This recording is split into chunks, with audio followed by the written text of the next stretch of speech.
This week on Quality Digest Live, we'll consider the deadly sins found in uncontrolled work in process. That's right. Plus, why true believers are essential to innovation. That and more when we come back.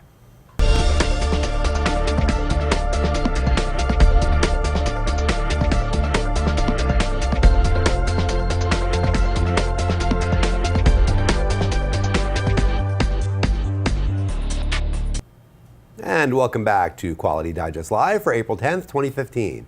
QDL is your weekly look at who and what is making the news in the world of quality. I'm Mike Richmond, publisher of Quality Digest. And I'm Quality Digest Editor-in-Chief, Dirk Ducharme. Well, you can't go more than a few months without hearing of some sort of product recall. If you want an eye-opener, just go to recalls.gov. Ouch. Everything from hummus to Fords to pajamas to tires, name a product category, and you will most likely find a recall for it. Obviously, recalls are bad for business. They damage the brand and very often the bottom line as well. So in a recent article, L&S Research took a look at how the Internet of Things will eliminate the product recall. That being the name of the article, by the way, coincidentally.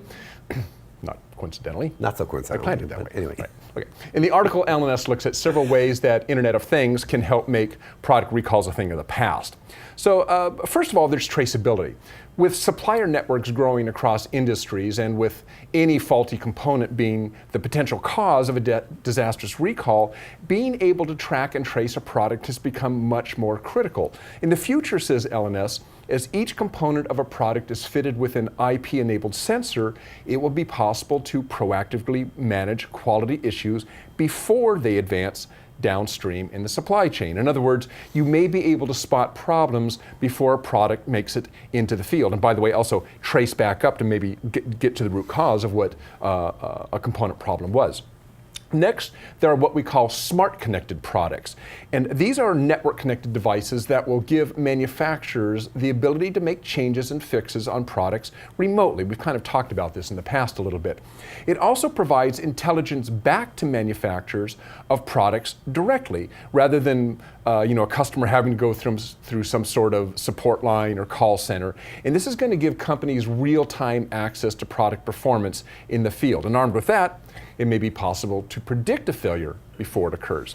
And finally, there will be the potential to monitor how users are using the product. And this is really interesting.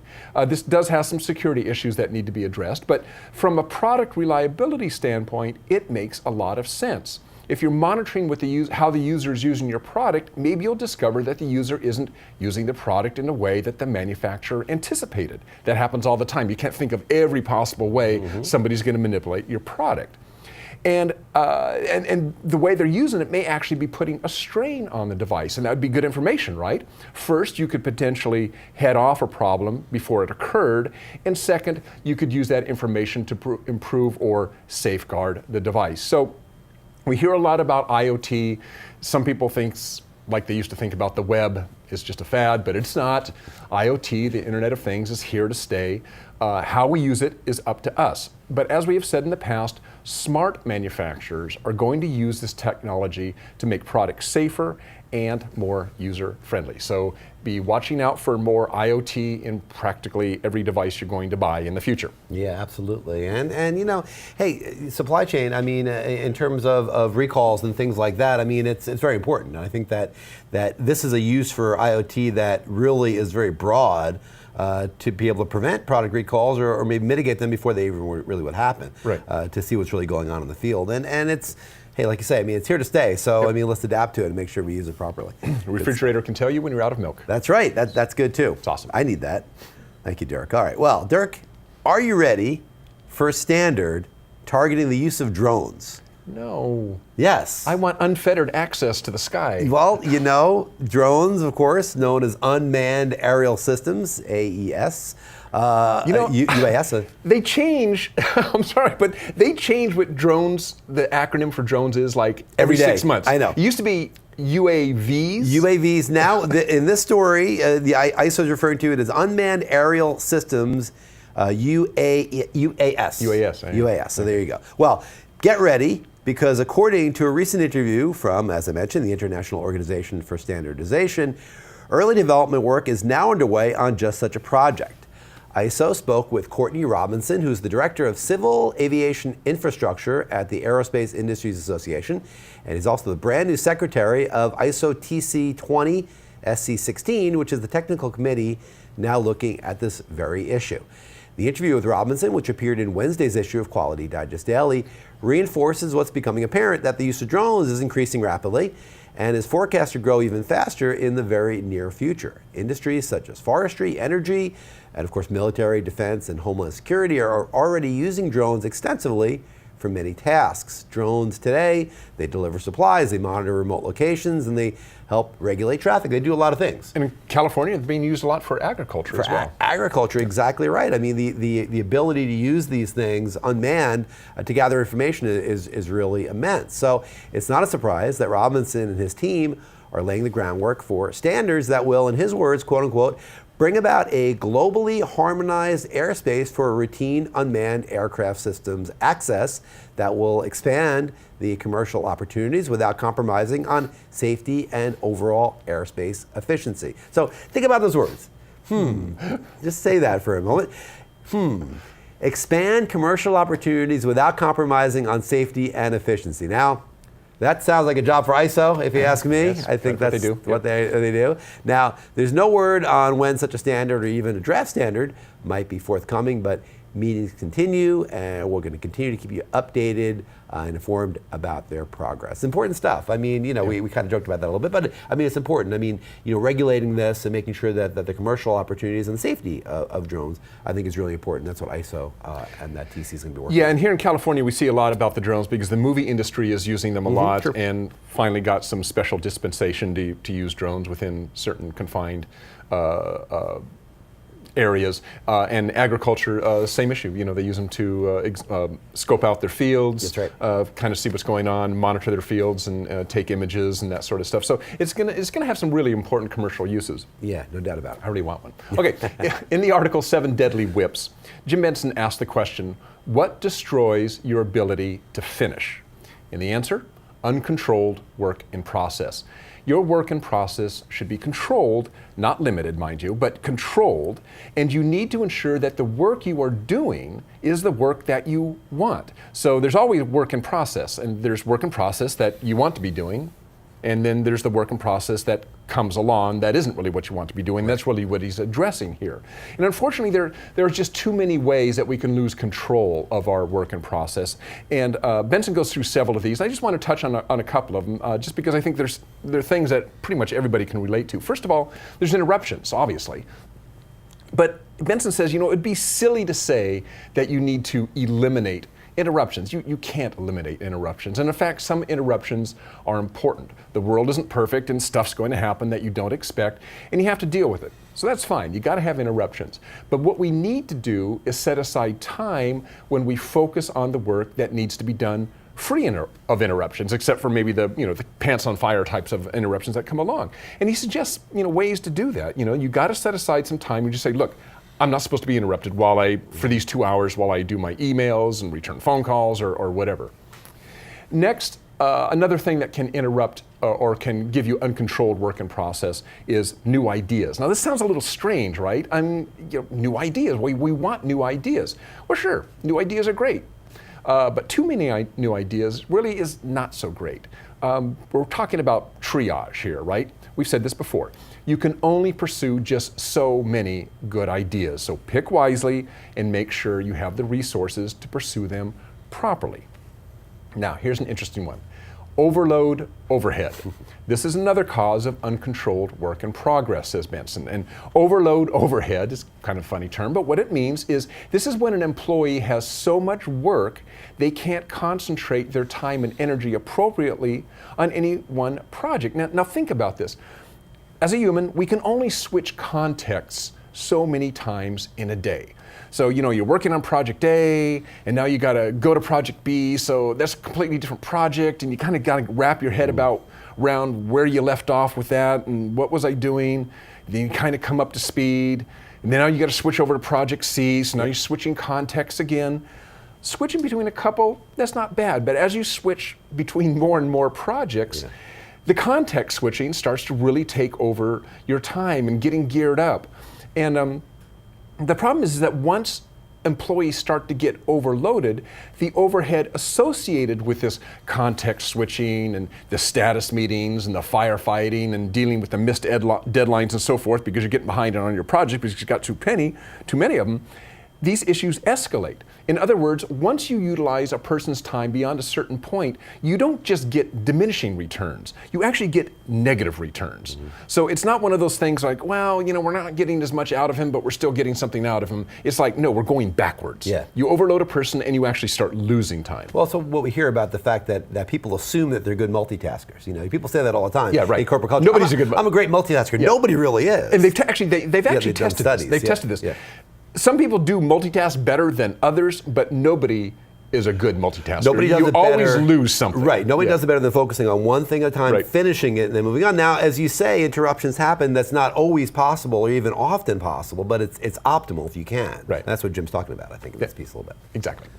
Okay, Benson also talks about failure demand leading to uncontrolled work in progress. Now, if you're not familiar with what failure demand is, it's an odd little term that actually irritates the heck out of me, but that's the term. Failure demand is the demand for time and resources as a result of product failure. So if you have a product failure, then it's going to demand time from you, time and energy and resources to deal with that failure. So that is a failure demand. Mm-hmm.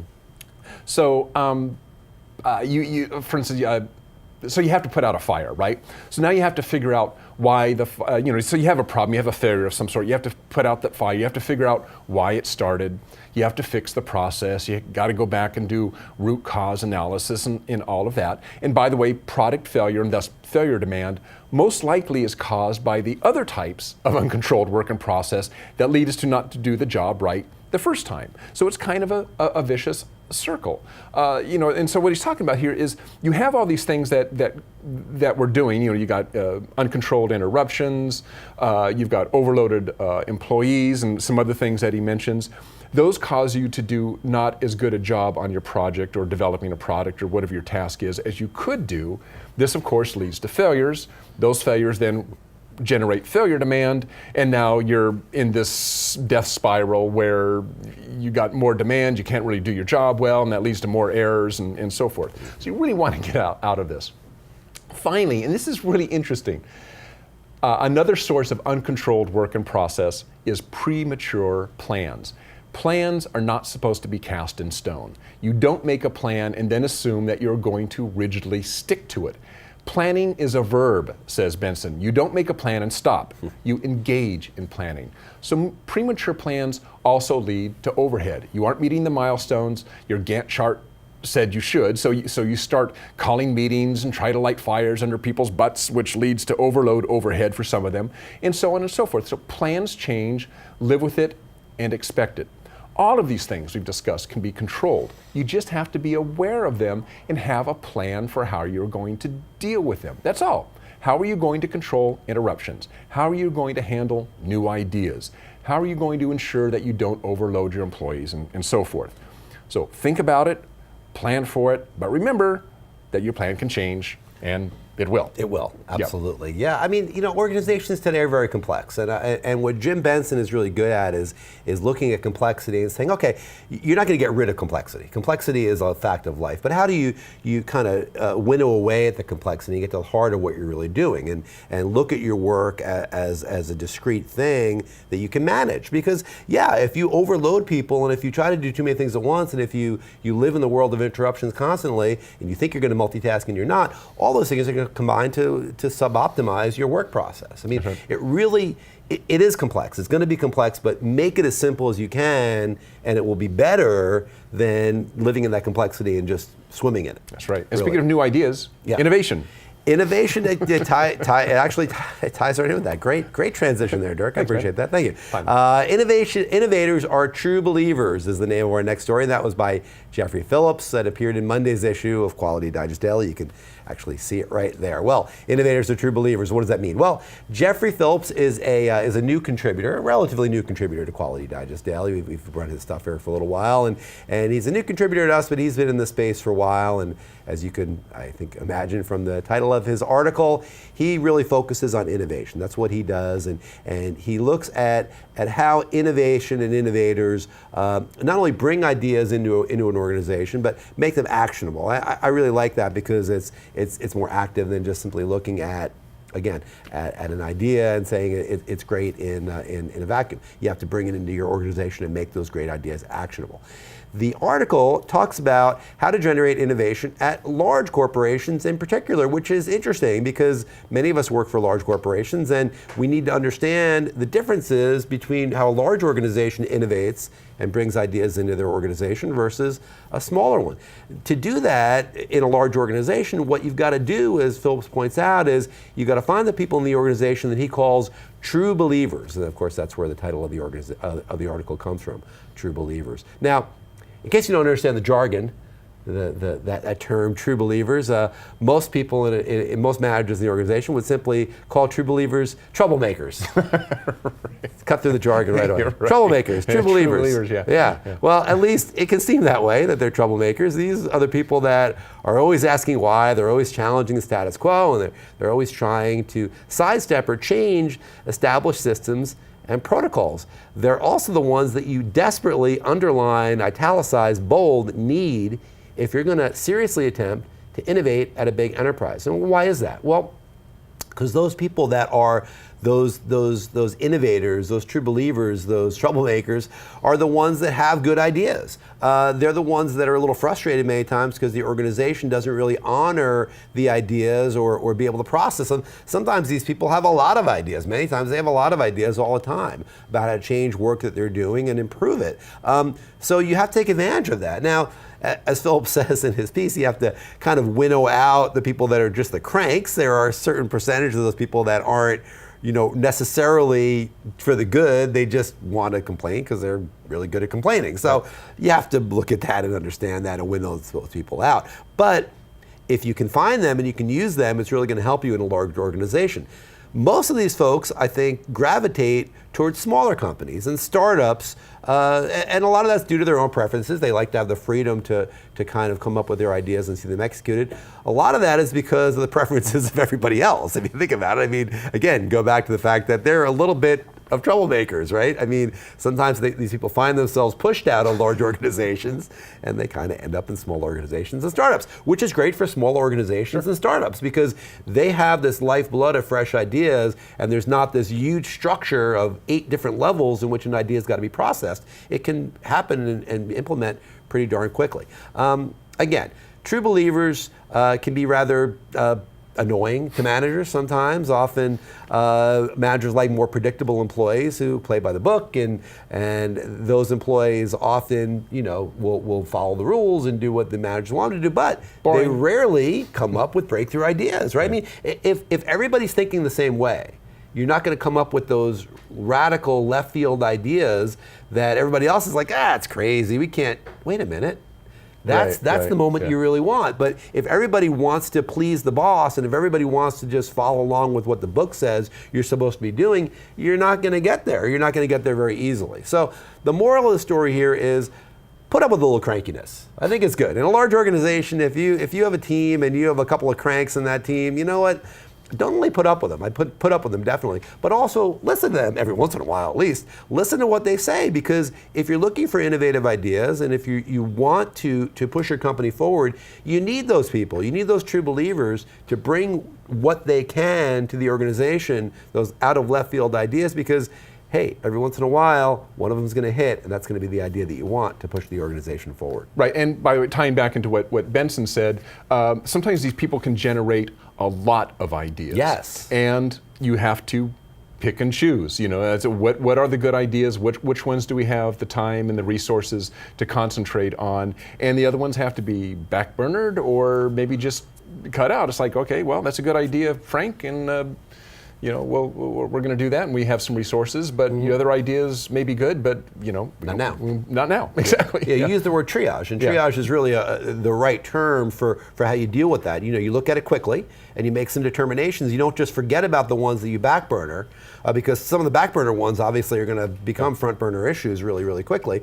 We had just one ourselves here not long ago with the whole mobile developments, where Google basically is saying now they're escalating this idea of a mobile site. So we really kind of back burnered that for a little while, quite frankly, but we brought it forward because we need to. So you need to kind of keep those things burning at some level all the way, and you need people to push it forward for you as well. That's right. So good stuff there. Good stuff there by Jeffrey Phillips. All right. Well, we're going to move on now to our tech corner for today. We have a good tech corner for you today. We've done this now a few times in the past couple of months, where we have Robert Bellinger of Olympus, who joins us and comes in and brings some different microscopy equipment onto the show. This is the DSX 510.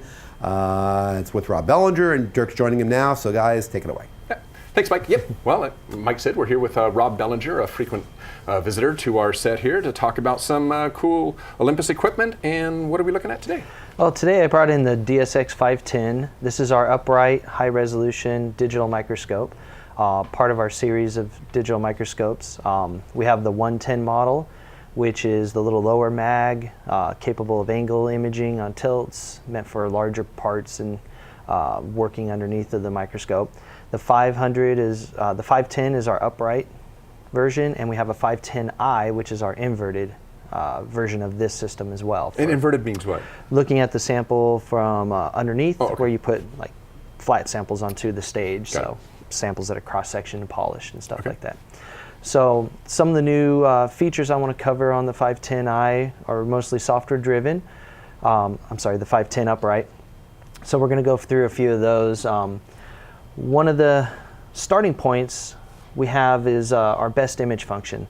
If you go into the screen here, you look at our best image function. Before, this was always capable of showing the different imaging techniques in the system. So users could walk up to the system, hit a button, and it will show several different images of their sample at different lighting effects, different imaging types like bright field or dark field or DIC, or our unique mix function where we're mixing bright field and dark field. And this would come up and kind of show a sample would show of this, okay. Yeah, the sample images, and they could select which one they prefer to use. What's changed now in the new software is the ability to save all of these tiled images. So you can customize these array of images to capture all the different pictures of your sample at different image techniques. So say you have a sample area that you want to always capture dark field, bright field, an HDR image, and a DIC image. Okay. Rather than having to go out each time and capture those individually, you could have it tile these up and just hit the save button on the screen.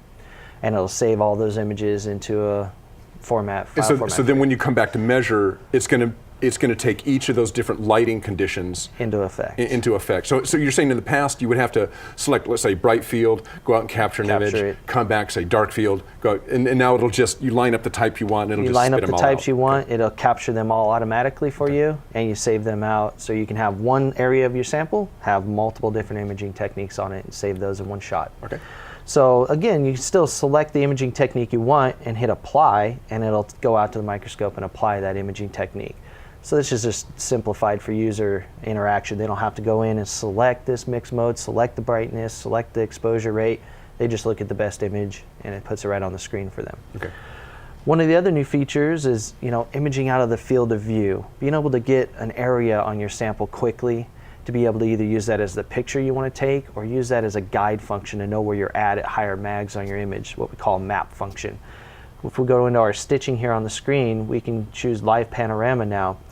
And in the past, with our 2D simple image, you were able to take and touch the screen and move around with your finger. You can still do that technique and just stitch together whatever area you want. But now we can use an auto function, and the auto function allows you to select a panorama area. So we can select from 3x3 up to 21x21. And when you select this and start your acquisition, the software automatically moves in what they nicknamed a tornado function. It moves around in a cylindrical, So left, right, I top, can see it on bottom. the screen here. It's just kind of circling around. Now, you say in the past, the way you did this is this wasn't automatic. You would just manually drag that box with your finger and kind of select manually the area that we're stitching. Exactly, or you would click on an arrow to drive to that point. Okay. Now the software will just drive around and capture a large area for you based on the array you picked, and either let you use this image, or if we go back to live now, this image would be put in our map screen up here in the top right if you look at the screen here. Okay. So now you can use this large area to move to specific points on your sample. Oh, I see. So the top right is your kind of your navigator, and you wherever you drag the box on your navigator, that's what gets shown up on the live view. Exactly. Okay. So if we go back to live and we want to center onto a point, we can double click like that on the screen, and we can change our magnification up. If I select a higher magnification lens, you can now see in the map screen a very small area, okay. a region of interest. So what's great about the map screen is you always know roughly where you're at on your sample. And your field of view. Within your field of view. Okay. And if you need to move to another point quickly, you can just drag the box and move to another point quickly. Okay. One of the other new features we have, if you see on the screen here, the 3D or EFI settings, we were able to do fast and fine scans in the past to acquire all of your stitched images in Z to create an all-in-focused or three-dimensional image. Now we have a new mode called ultra fast. They've taken the same algorithm that they use for fine mode capture, but they capture in ultra fast. This means there's no pause in the scan. It just scans from top to bottom in a continuous mode, much, much faster, but still rendering all of the high-quality three-dimensional image data and height information. Right. So you get it in basically it increases your depth of field. I mean, from infinite depth of field, basically. I mean, from top to bottom, right? As much as this travel of the system has, pretty much, and the working distance of your lens. But what you want to do on an image like this, where you see out of focus information and in focus information, you want to gather it all together. Maybe you even want to render the 3D image, and you want to measure the height of this or the volume of this. So you got to capture that information. Being able to use ultra fast mode, when we hit acquisition now on the screen, it's going to quickly scan through this. There's no stops and pauses to take the pictures. It's just continuously acquiring. So it's maybe 3 to 4 times faster than it was before, even in the fast mode. Okay. And when it's done, it's going to capture an all-in-focused image for us. So we see from bottom to top, all in focus. And we can even hit the 3D button here and look at the screen to see a three-dimensional image of this surface. Once we have the three-dimensional data, all the height data is there. You can do step measurements, width measurements, volume measurements, and all that stuff on this image now that it's rendered. You can save the 3D pictures out. Another major improvement once we switch into measurements is we now guarantee on the DSX 500 and DSX 510 and 510i, we guarantee not only XY measurements now, the calibration for that, but also Z height. And when you say guarantee, what do you mean? So when you're taking measurements in Z, you want to know if it's within 5, 10 microns. If you're measuring something, you need it to be accurate. We guarantee it down to at least a micron of Z height. Okay. So if you're doing surface roughness measurements, you want to know that your measurement values are going to be so accurate. Right. So we guarantee to a standard that the service engineer would put on, and when it's created, to step height measure, and it's a 100 micron step. It has to be within at least a micron using our 50x objective. Okay. So let me, now we're talking about measurements, let me move into the measurement mode here. And I've got a pre-captured roughness image. One of the new features in measurement is line and surface roughness. Before, since we weren't calibrating and guaranteeing Z height, we didn't do line or surface roughness. Now that we are, we can accurately and repeatably measure the surface detailed roughness of metallurgical samples, surfaces of plastics, materials, casted materials, things like that that they need to know is of a certain roughness value. Right. So if you look at our screen here again, we have a 2D image of some metal with some, surface defects and roughness. We can apply our cutoffs and get our roughness average measurements and all the peaks and valley and information across the line. We also have surface roughness. And surface roughness lets you select a region of interest that you move around on to a certain area of your image. Now this could be a single snapshot, or it could be our stitched together image. Okay. You have a big large area and select an area on the surface here to capture roughness data. And we just hit calculate, and it's going to calculate all the surface average information. The screen here changed to this color overlay. This is the height data. And All you right. can see in our surface area, region of interest, it captured that roughness data. All of this can be exported out into a data sheet. Data sheets can be sent out to Excel, or you can just go right to our report. And what's the importance of the line roughness and the surface roughness measurements? It's mostly when material has to be of a certain texture, Okay. or when they're trying to polish it to a certain smoothness. It could be surfaces that bearings run over, and those surfaces have to have a certain amount of roughness to be able to hold the lubrication. Right. And it could be just materials like plastics on the back of your phones and stuff. They want to have a certain texture, and it has to meet a certain roughness value. If it's too rough, it's going to have too much texture. If it's too smooth, it could be slippery. Right. So they measured this for quality purposes on all kinds of different materials: metals, plastics, casting materials, carbon fiber materials. Okay. So with this system, being able to quickly grab an image using your best function, it grabs all the height data and just scribe a line right across. It's non-contact, non-destructive, and real quick for image 3D capture. And then, as you show, it exports to a report file. Yeah, everything goes out to report. This can be saved out as a Word type document or a PDF document. Okay. Cool. I'll step back. Okay. Rob, and I that's think you the- said what is industries mostly? So the 510, the upright digital scope will range from materials, circuits, semiconductors, stuff that needs higher magnification. The 110, the little lower mag, will be more of your bulkier samples, metals, medical device, component assembly, that kind of stuff. So it's a broad range, even into materials and stuff. And the magnification on the 510 was what? The 510 can go down, you have as low of a 5x lens, and Okay. it's a digital zoom, digital system with an optical zoom built in, so we can go well over 7,000x with our 50 times magnification lens. Okay. Well, Rob Bellinger of Right. Olympus and Thanks again, the Dick. DSX 510. DSX 510. Okay, thanks. Back to you, Mike. Well, there you have it. Yes, as Rob and Dirk mentioned, that is the DSX 510 digital microscope from Olympus. Thank you, Rob. Thank you, Dirk, for showing that to us. Sure. So I always like doing a tech corner like that, Dirk. Yep. You can Toys. That's right, toys. We need somebody to bring in a drone. Technology. Yeah, fly it in. Just fly it in, land it right here during the middle of the show. That'd be cool. That would be cool. Cool. Yeah, we can do that. All right. All right. Well, thanks again, Rob, and thank you to Olympus for bringing that to us. Well, that's our show for this week. Thank you all for joining us, as well as all the authors we covered on today's show. Next week, another big week of Quality Digest Daily, starting on Monday, and of course, we'll be back with you here on Friday. So, everybody have a great week and a great weekend, and we'll see you then. So long. Thanks. Bye.